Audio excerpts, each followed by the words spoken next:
Yo guys, Zaid here from Famous Decks, bringing you a true Draco deck profile. Huge shoutouts to my man Exodiaman for letting me upload on his channel, and please check out my channel in the description below. Let's get to it.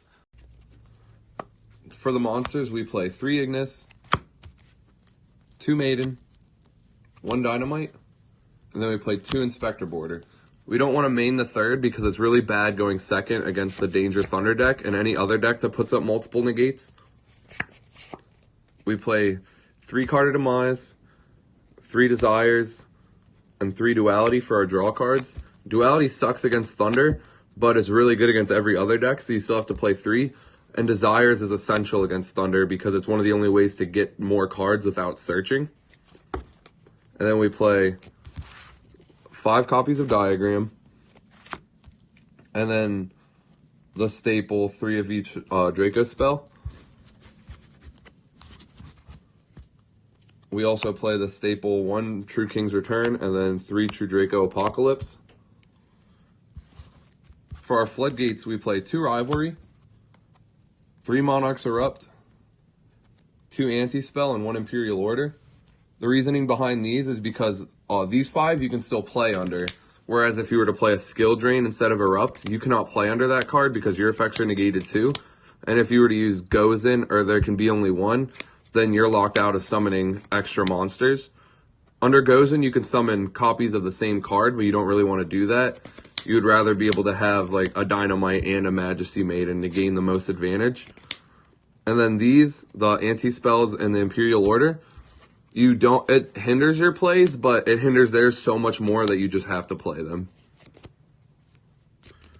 For the side, we play 1 Solemn Judgment and 3 Wiretap.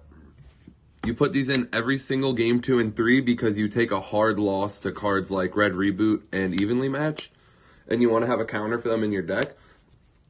And Judgment has the extra utility of also outing Twin Twisters and Denko Sekka, so it does everything you could ask for in a card. And Wiretap, while being a little more specific towards what it outs, it's still very important to have outs to those cards. And we put in 2 Evenly going 2nd against back row decks. And then for the combo decks, we play 3 Droll. I don't have the other 2 yet, don't judge. And 3 Winged Dragon of Ross Fear Mode. Droll basically stops decks like Thunder Danger from even setting up a board. And what they do set up, you're easily able to break.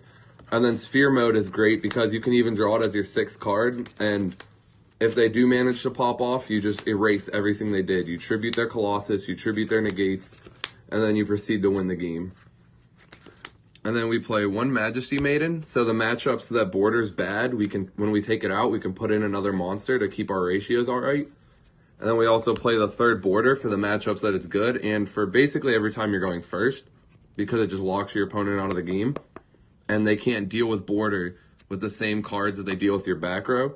So if they evenly you can leave it. If they Red Reboot you, they still can't play. And then our last card on the side is just for the mirror match. We play Metaltron. Because if you tribute him with a monster spell and trap, you literally just can't lose the mirror. They have no way to out it. They can't Apocalypse to shrink it. They can't pop it. It just sits on the board. Thank you guys for watching the video. If you like the deck, I'll leave in the description down below a link to a video I did showing the deck decimating the meta. Make sure you subscribe to Exodia-Man if you haven't already, and please consider checking out my channel as well.